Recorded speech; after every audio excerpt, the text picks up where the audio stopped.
Good morning, everybody. It's good to see everybody here. We have some visitors with us. We're so thankful you guys come our way from Columbia, Missouri. It's great to have y'all. We have asked Leo if he would lead us in a prayer to get us started this morning. We humbly bow before you this time. We're so thankful for this first day of the week. We're thankful that you allowed us all safe passage to this meeting house this morning.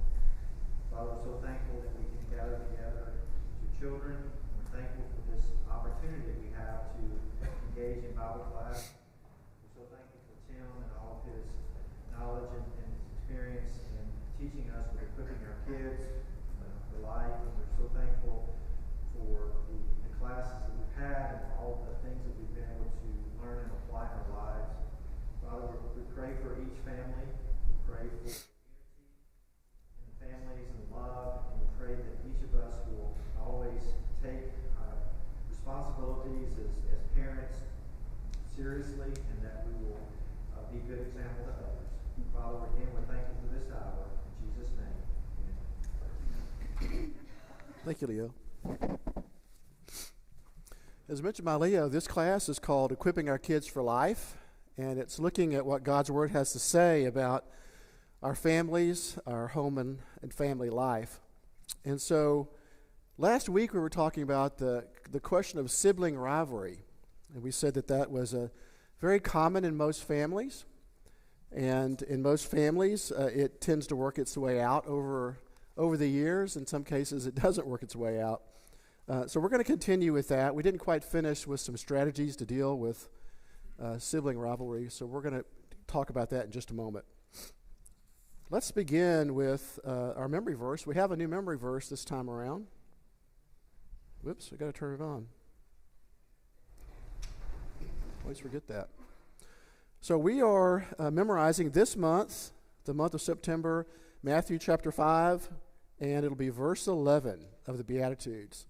Let's read this and recite it together. Blessed are you when they revile and persecute you and say all kinds of evil against you falsely for my sake.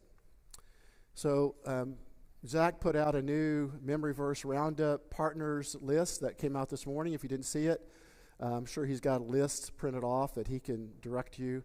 So between our Bible class and worship, be looking for the child that you're assigned to and help encourage them to recite and to memorize this verse, Matthew chapter 5, verse 11.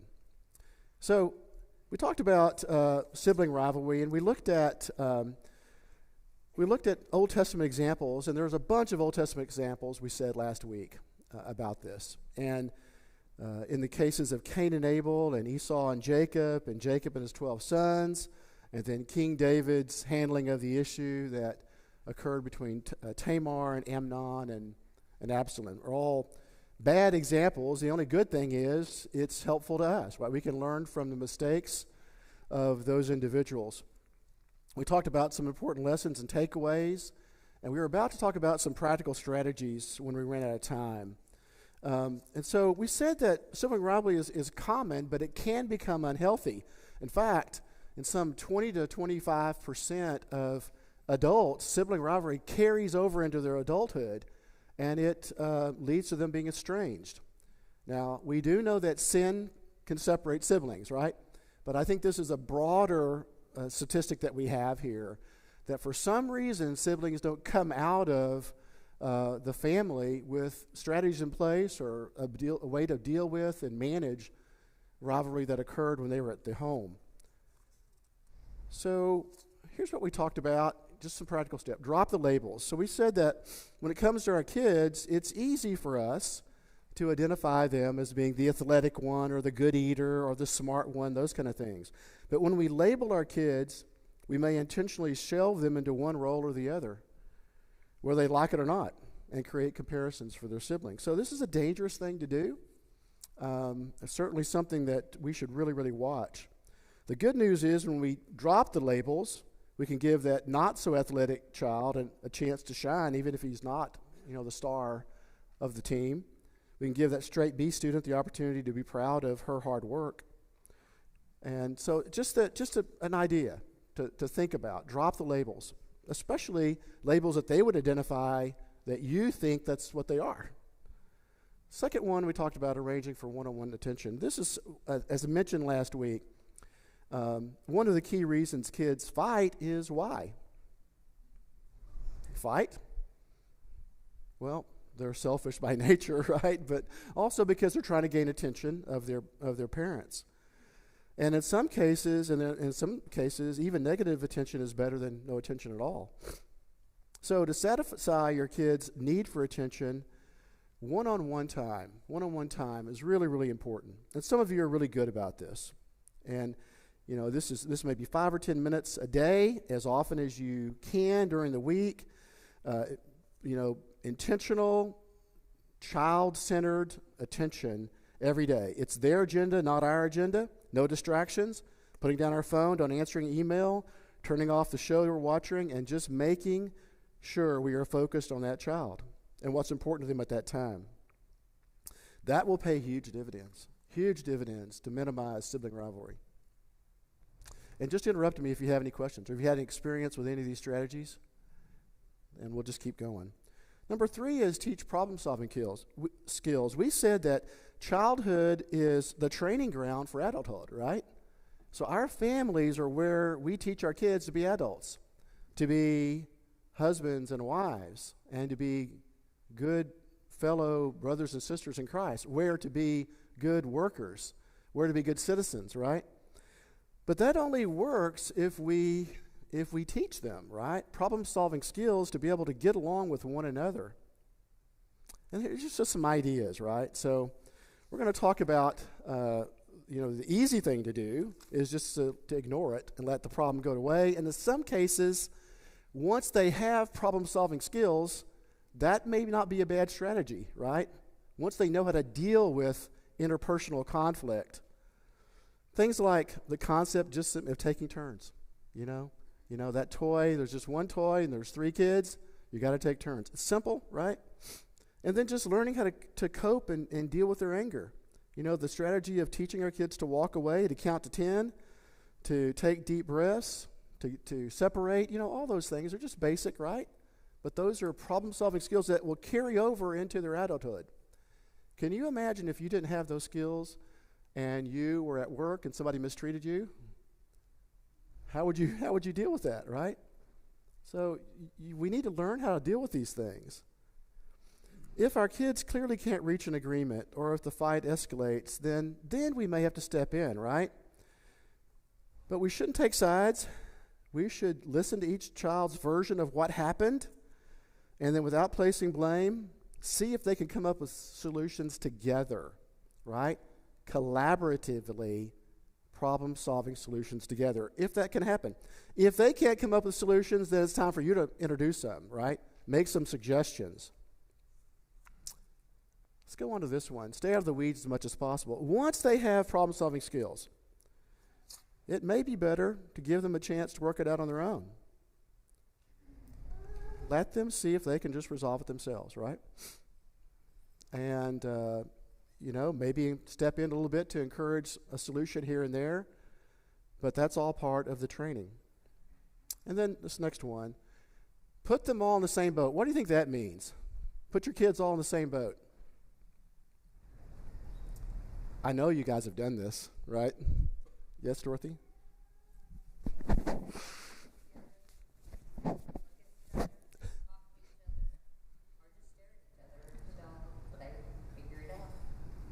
Right. So, it may be a situation where, they all have the same treatment, right?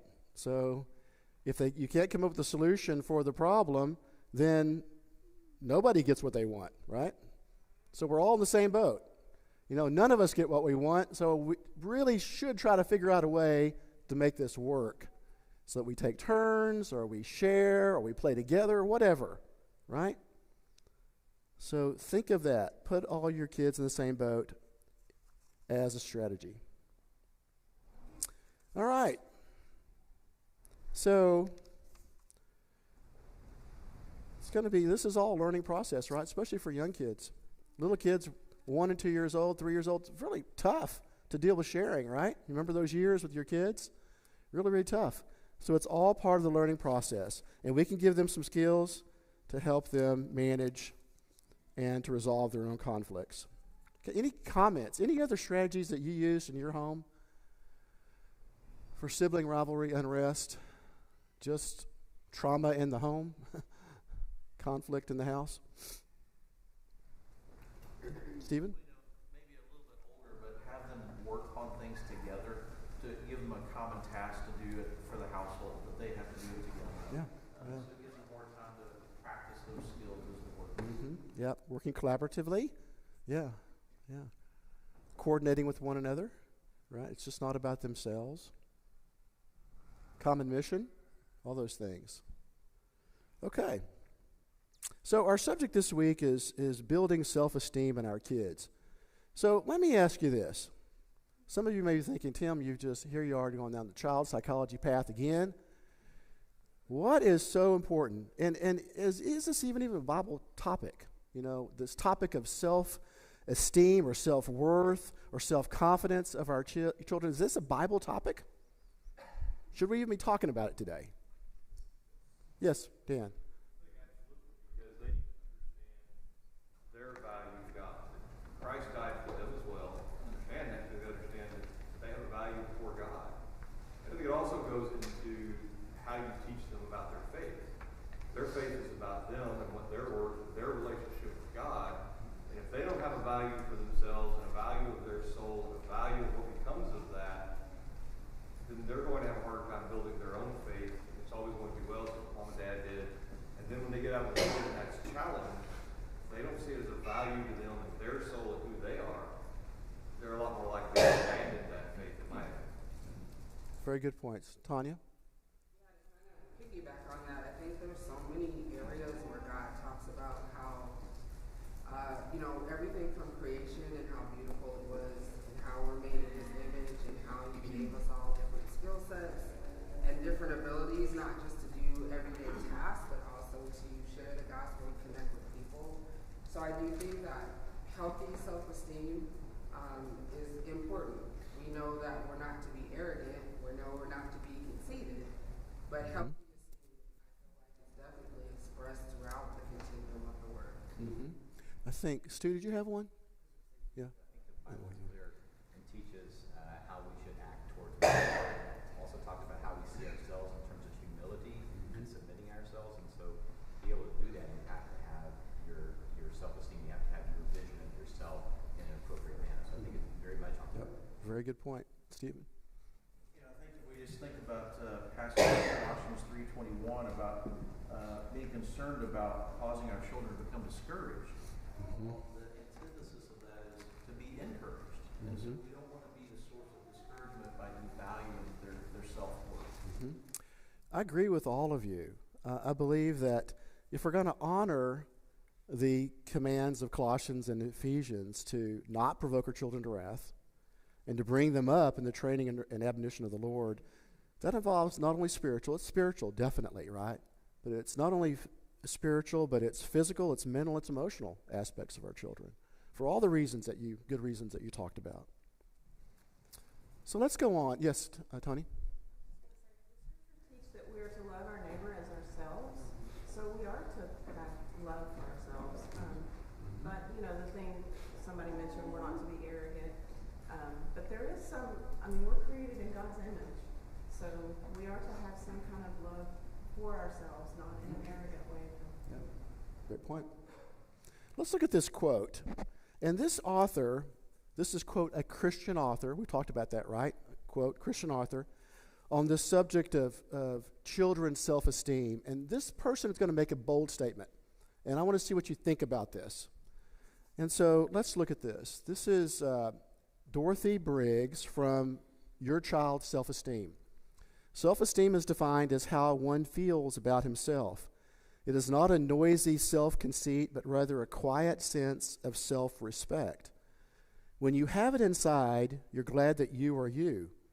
Your child's judgment of himself will affect the kind of friends he chooses, how he gets along with others, and the kind of person he marries. It determines whether, and let me just say this, when he says he or she, right? So we're talking about he will be a leader or a follower, and whether he makes the most use of his aptitudes and abilities.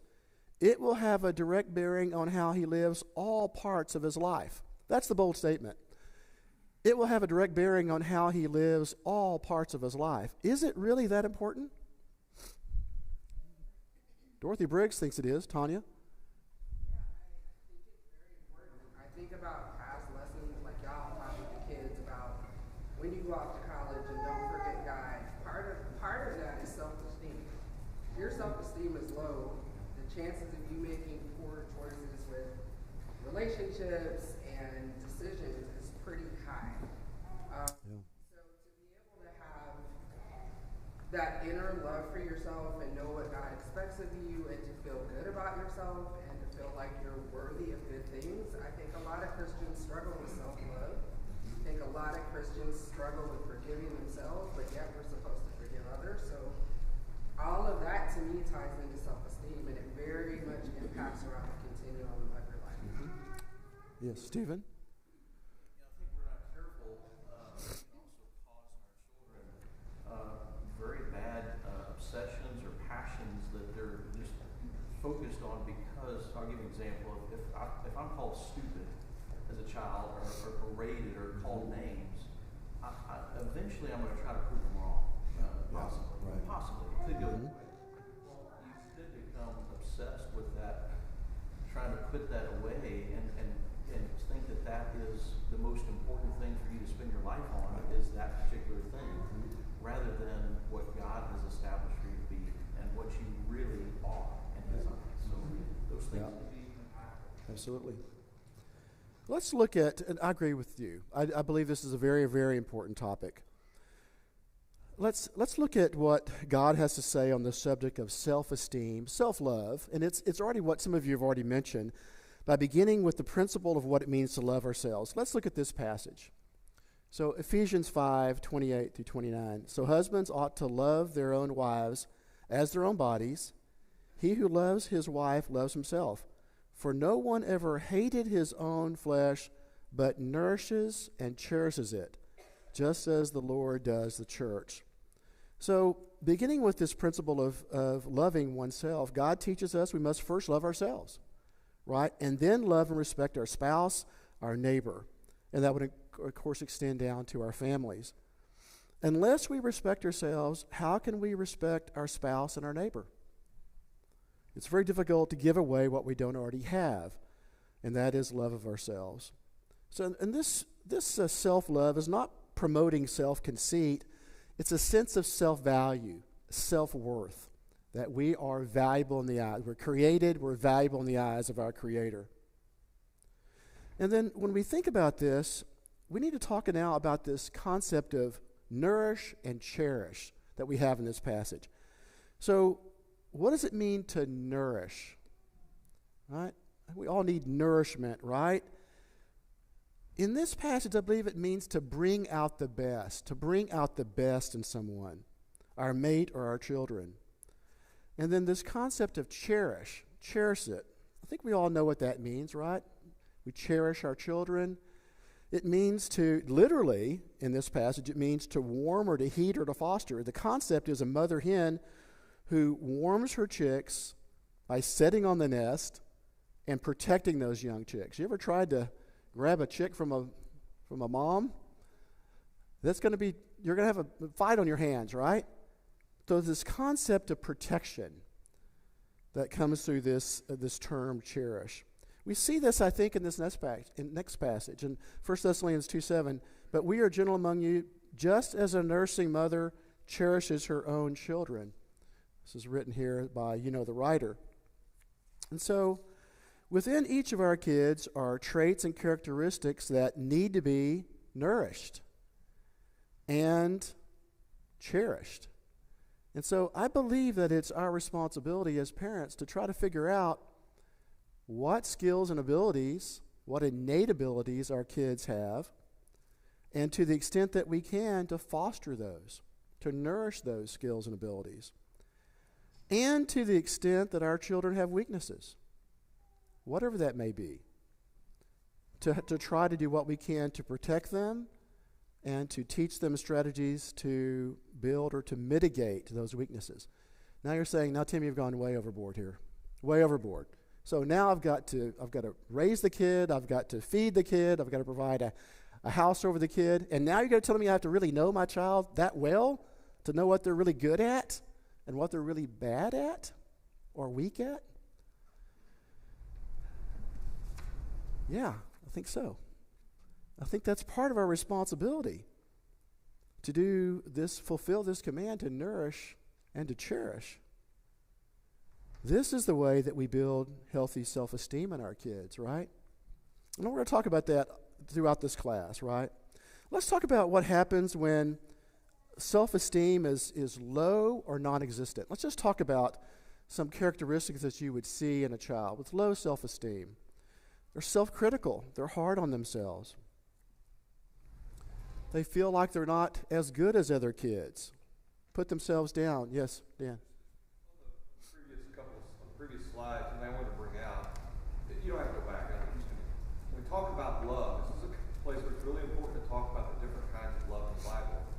You know, there's a love that talks about an affectionate love. Oh, I love somebody. I see a beauty in them. Maybe this is the love that connects between a father who's 100 and a son who's 100. The kind of love we're talking about is not that kind of love. The kind of love we're talking about is a love that is based on understanding the value of the object, and is a love that says, I do what's best for them. Right. It's not about, I wake up and look at myself in the morning and go, oh, I'm such a good-looking guy, because I know I'm not. But it's not that kind of thing. It's about, hey, I know what I need to do to take care of myself because I have a value in my family or whatever that may be. And the same thing applies when we're talking about our children. You know, we instill in them our love for them. We demonstrate to them that we love them regardless of if we have the same interests or, you know, if they have physical deformities or special needs or whatever. We still love them because we understand the value of them as a person and as a soul before God. And then hopefully if we do that for them, then they understand and learn, hey, I'm valuable even if I'm different or even if I'm not exactly like mom and dad, because the love that we're talking about is based on the value that I have as a person, not as an athlete or a nerd or whatever the particular skill set. Mm-hmm. Continuing on with these qualities of a child that has low or unhealthy level of self-esteem, think about the times that they fail rather than they succeed. They focus on failure rather than the times that they have been successful. Lack confidence and doubt they can do things well. So these are the kids that in some cases will compensate for their insecurities in the extreme. And I think Stephen alluded to this situation, right? So some will take on the tough guy roles, the bully role. They'll compensate for that low self-esteem by lashing out. Others, on the far extreme, will just crawl into a shell. It's safe in the shell, right? No one can hurt me if I just withdraw from society. Sadly, most of the kids with unhealthy levels of self-esteem will seek this middle ground of conformity and passivity, and they'll get their self-esteem by being part of a group, right? Part of a group, a crowd, in which they will become a follower, right? Not a leader, but a follower. It's safe there. I have others like me, right? That kind of think like me. Do you know of a child like that? Do you know of a child like that? May have been some of us in the room at times, right? So let's look at what healthy self-esteem would look like. And this isn't intended to be all characteristics, just some of the common characteristics. So feel well-liked and accepted. Feel confident. Feel proud of what they can do. Think good things about themselves and believe in themselves. When kids have a healthy level of self-esteem, they're able to give of themselves to others, and they are helpful to bring out the best in others. They think beyond themselves, as mentioned, right? It's not just about me, protecting me. It's about helping others. Kids with healthy self-esteem do not see other kids as a threat. They're able to share with others and to care for others. Now, you may have a situation where you have a child that has more than his share of self-esteem, more than his share. It's actually bordering on pride and arrogance. And hopefully, you don't have this situation. We had that situation in our home. And it's not Taylor. And it's not Trey. A kid who just came out of the womb, man, he could run over anybody or anything. He could do it, and he would tell you about it, right? And so we spent most of his waking years teaching him humility, right? I get excited just thinking about that. And then his abilities came from God. That's right. Absolutely. Thank you. And his abilities came from God. It wasn't him. It was God. It was a gift from God, right? And how to become a servant. How to think beyond just how great he was. Okay. So let's talk about how to create and maintain healthy self-esteem in our kids. All right. So learn who they really are. We touched on this a little bit. Let's get these passages, right? Proverbs 25. Counsel in the heart of a man is like deep water, and a man of understanding will draw it out. Will draw it out, right? And then Proverbs 20:11. Even a child is known by his deeds. So a wise parent will look into the depths of his child and draw out individual strengths and build on those strengths. Try to encourage, nourish, and cherish those strengths. The wise parent will also try to identify weaknesses. It may be educational. It may be social. Whatever weakness this child has, and try to mitigate or compensate for those weaknesses. We can't solve all our kids' problems, right? But we can help, and I'm going to call this coaching. This is parent coaching of your individual child. Every child is different. Every child's strengths are different, and weaknesses are different. So that's my job as a parent, right?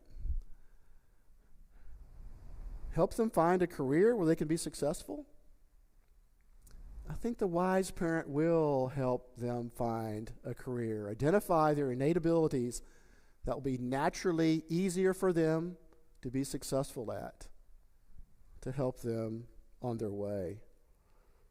Is your child mechanically minded? Is she musically inclined? Is he artistically inclined? Is she academically oriented? Is your child gifted athletically? Our kids will need help figuring out what they're naturally inclined at or what their aptitudes are. And then they need guidance from us to help them.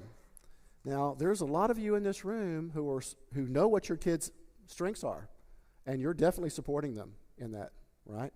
Whether it's baseball or sports or soccer or what have you. You're way ahead of the game in that regard. But just don't forget about the most important thing. The most important thing is remember the most important thing, right? And that is their spiritual well-being, along with all of those athletic and those artistic skills. Okay, so how do we figure out what their innate abilities are? How do you do that? How do you figure out what your kids are really good at or weak at?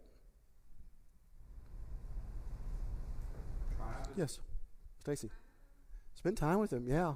That's right. Spend time with them and other kids, and you'll be able to draw some comparisons, right? Or just from your own experience. You'll certainly begin to know. What else? Observe, just observe, yeah. Mm-hmm. Ask them questions about things they like, things they don't like, but it isn't about having some of that quality time where you actually get to know. Right. If we observe our child's behavior closely and we're as objective as possible, we as parents can assess our children's skills and abilities as well as their shortfalls. And observant friends or family or medical professionals can also be of assistance here, right? To help us really identify. Now, I would normally go on to this next section and talk about firms that help identify what kids' innate abilities are. And there's one that in town that we've used, and a number of you in this congregation have used, as a third-party objective firm. And if you have any interest in that, this is not an advertisement, I'm even going to name their name. But if you have any interest in that, it's been very successful for some of us to help identify what our kids innately have skills at. You can talk to me afterwards. Okay. So let's go on to this next action item. Yes?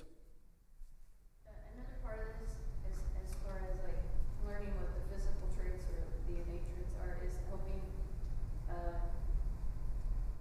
them learn how to process the emotions behind the challenges they encounter.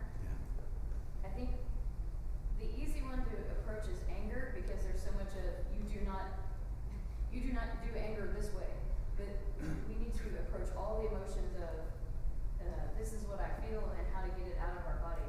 And I think if you're an adult who has a childhood memory that's still upsetting to you, that's an emotion that's still stuck in your body that you have not processed out and it's still affecting you. And if you have those inside of you, you may not know how to then teach someone else how to approach their own frustration, their own sadness, their own. Because when you're small, small things are huge to you because that's all you know. Yeah. Or express it, then it just kind of layers. Builds. Mm-hmm. So we're going to have our own blind spots in that, because even godly Christians may not have been raised with parents, or they had their own blind spots. I think about that whole generation, that silent generation came out of the war shell-shocked. Yeah. They didn't know how to process that, and some of those things have lingered on. But that's part of this building a healthy self-esteem is, okay, I've encountered this kind of sadness before, like death. And I know how to process death.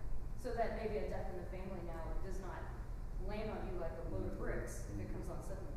Or maybe there was a threat of death that you never talked about on the emotional side. Like, it's scary when somebody in the family is very sick, but we never talked about it. So those kinds of things help, not just, oh, I know I can bat well, I know I can throw a ball well, I can do this, but the emotional side of that too, when things go wrong. So it really seems like we focus on anger because there's so much we do wrong with it. That's the output, though. Yeah. Yep. But anger is also a mask to a lot of other emotions. So let's go on. Next one. I'm sorry, Tanya. Did you have your hand up? I totally agree with all of that, and it's interesting.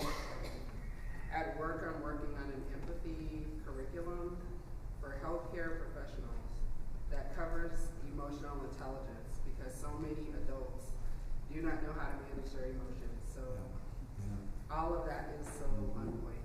Yeah. So get involved with each of them. Coach them. Let's look at this passage. Proverbs 27:17. As iron sharpens iron, so a man sharpens the countenance of his friend. And you could say, or his child, right? The countenance of his child.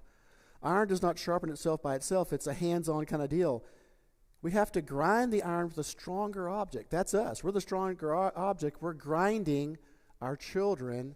And I don't say that in a negative way, but we're sharpening our kids. We're coaching our kids. And it creates some conflict, right? We're going to talk about the importance of our kids being able to overcome challenges. Very, very important that we not shield them from every challenge, right? That they be able to, we present them with challenges they can overcome. We help them to overcome. And then the next time we allow them, if possible, to do it on themselves. Proverbs 5:29 spoke about nourishing and cherishing themselves, our wives and our families. And so if you and I must be willing and able to get involved in the lives of our kids if we're going to sharpen them. It means help them with their homework. Play catch with them. Attend their public or homeschool functions, right? Ultimately, help them, guide them into a field of study where they can hopefully be successful. How did you teach your kid how to ride a bike? Yeah, you just let them go? You gave them how to ride a bike for dummies and said, read this and take off? No. What'd you do? Put them on a bike and take them outside, let them figure it out. Well, you held on to them, right? And you ran beside them. And when they fell down, you picked them up and you shouted encouragement when they finally got it right, right? Then I got frustrated and said, we're going back. Here, read the book. Here, read the book. Yeah, good. So that's the kind of coaching that we need to be as parents, right? It's going to be giving them a challenge, assisting them with the challenge, helping them whenever they fail, encouraging them when they're successful. It's all part of coaching. Let's look at this passage. Jesus was the master at coaching. He was the master at this. In John 13:12-15, and when he had washed their feet, taken his garments, and sat down again, he said to them, "Do you know what I have done to you? You call me teacher and Lord, and you say, well, for so I am. And if I then, your Lord and teacher, have washed your feet, you also ought to wash one another's feet. For I have given you an example that you should do as I have done to you." He demonstrated his leadership by getting his hands dirty, literally got his hands dirty, when he washed the dusty feet of his apostles. He modeled the manner in which he wanted them to serve others, right? He served them to give them an example to serve others. He coached his apostles. He coached them. It was a very startling way of modeling behavior. As fishers of men, his followers were to go and make disciples of all nations, and the vision that they were to have was love God first and then love your neighbor as yourself, right? Matthew 4, Matthew 28.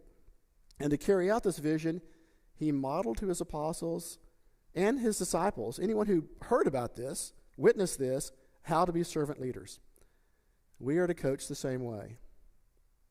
It's private one-on-one coaching. A lot of you guys give your goalie private goalie practice, right? Or your baseball player batting, private one-on-one batting practice. I did that for Nathan for years, right?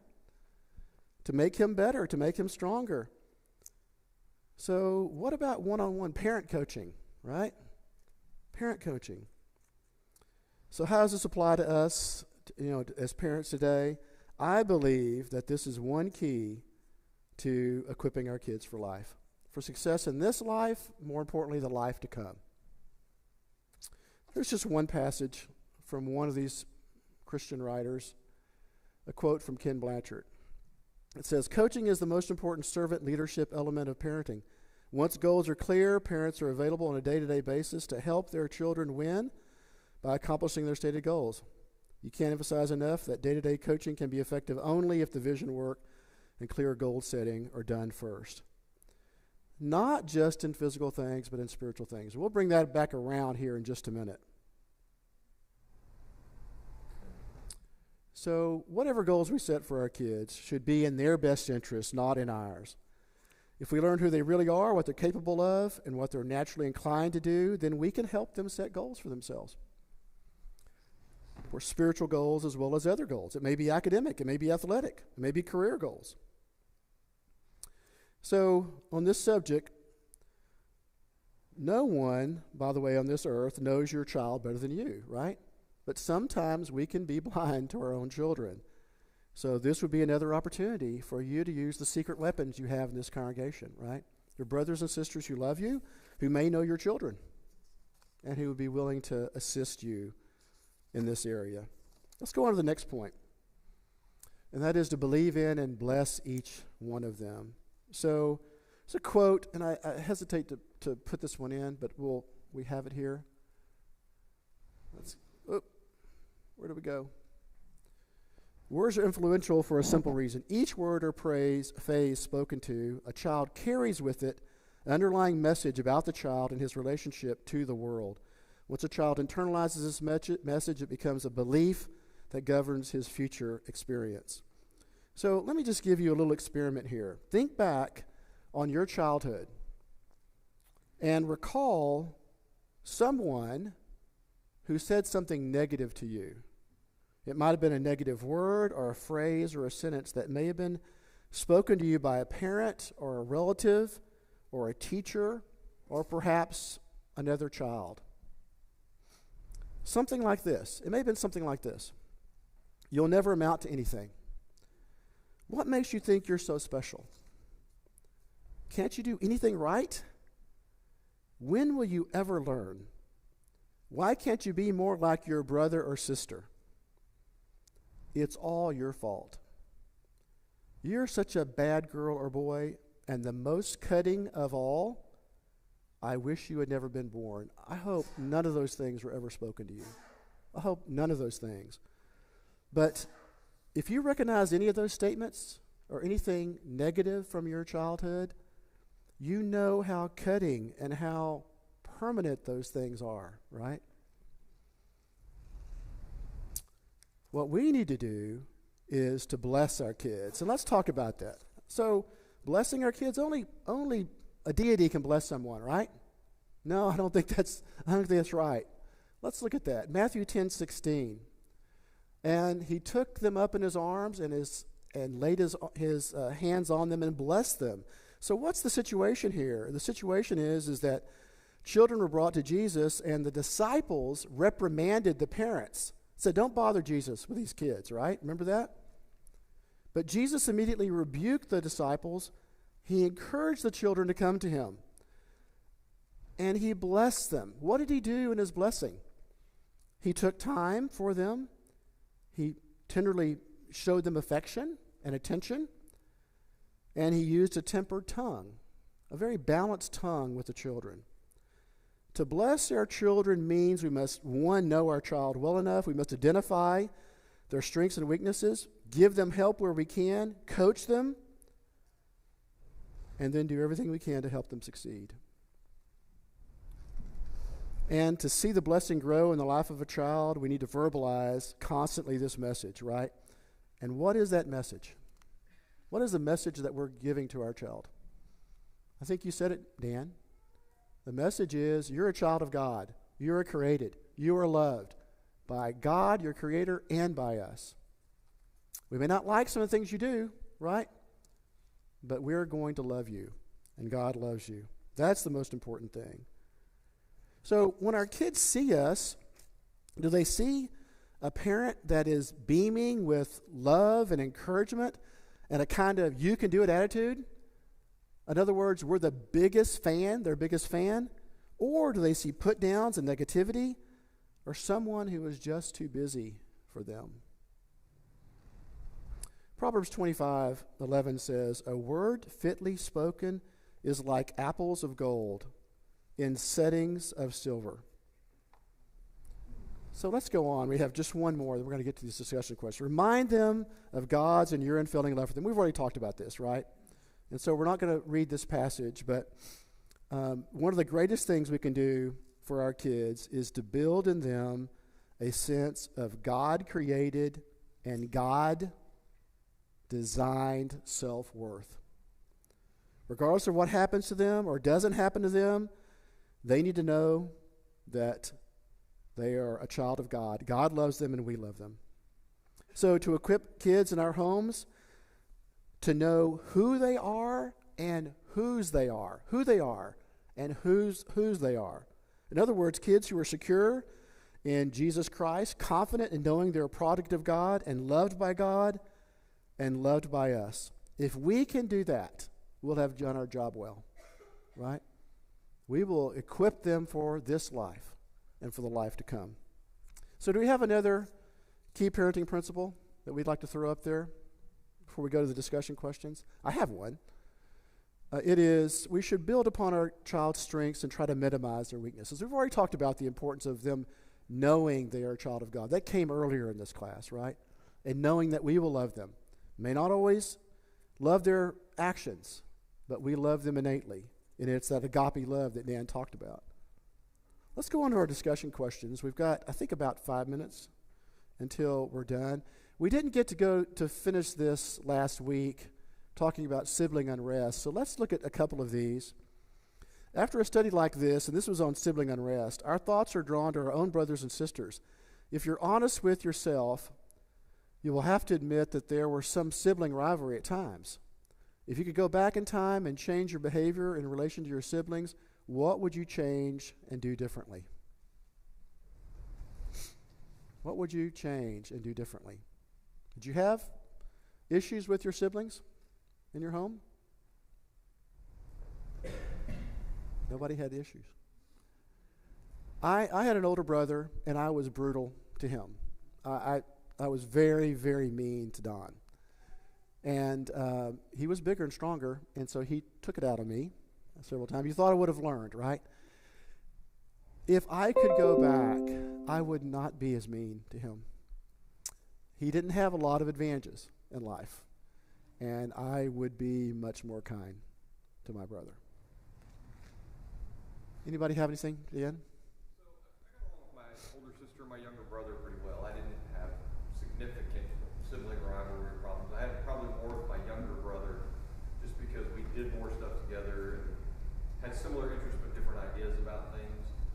Probably the biggest thing that we struggled with is he was always the type that was very popular, very well known. He was quick-witted. You know, he was the type that he would immediately have a response to something, and my response to his response would come about 3 days later.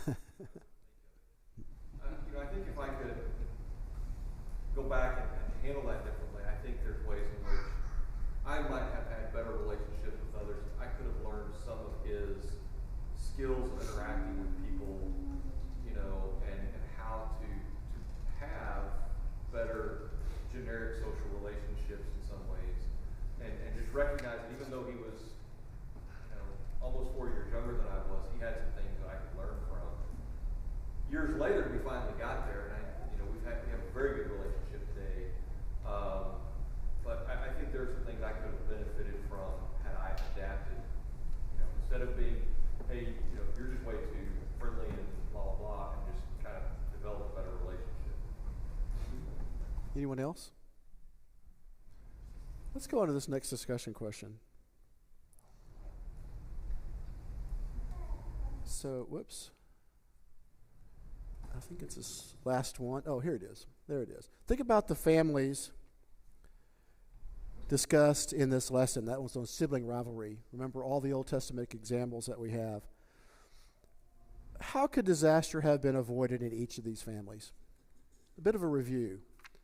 How could a disaster been avoided in the case of Cain and Abel, and Esau and Jacob and his 12 sons, and King David?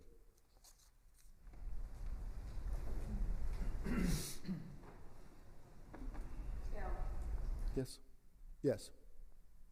In the Cain and Abel situation, it's really hard to understand how a brother could get so mad at another brother to take his life. So therefore, he didn't learn. He wasn't taught how to handle anger. He didn't know what to do with that. He just exploded. And raising kids, there are times you're going to have an angry child and they're going to explode. And teaching them how to get over that anger and not physically use that anger against someone else is a lesson that is not being taught now. Look at our world and the situation. Yeah, right. Dan? I think a follow-up to that is helping ourselves and helping our children understand what do you really matter.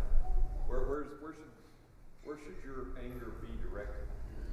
Cain, what was wrong with him was whatever he did with his sacrifice wasn't right for him.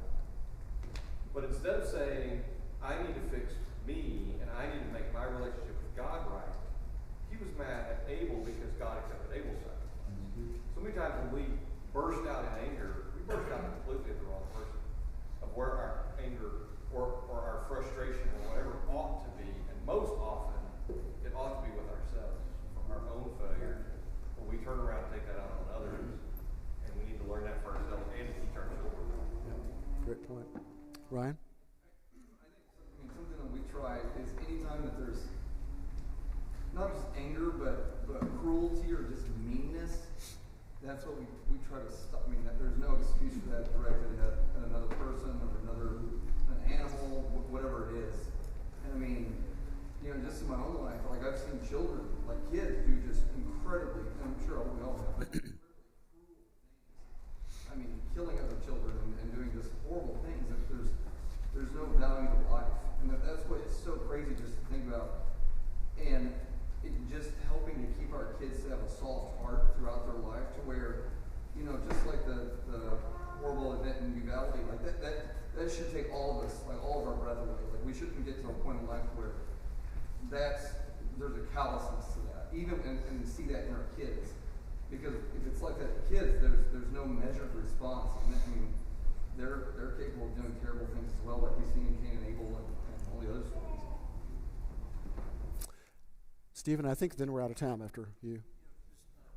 So there's a situation like Joseph, that situation, his brothers, Jacob could have solved a lot of that, I think, in his own behavior and not showing preferential treatment. Also, whenever he was telling his dreams, it disturbed him and his brothers. See, I don't know what happened, but man, that should have been hey, we need to have a family meeting about Yes, this. right. Joseph, you can't, you need to talk more about this with us in a different way, but, don't be touting that as something you're holding over everybody here. Right. So that could have been a teaching moment. Absolutely. I think we're out of time. I'm not sure, but I think we are. Is it? Are we out? We're out. Okay. All right. Thank you all.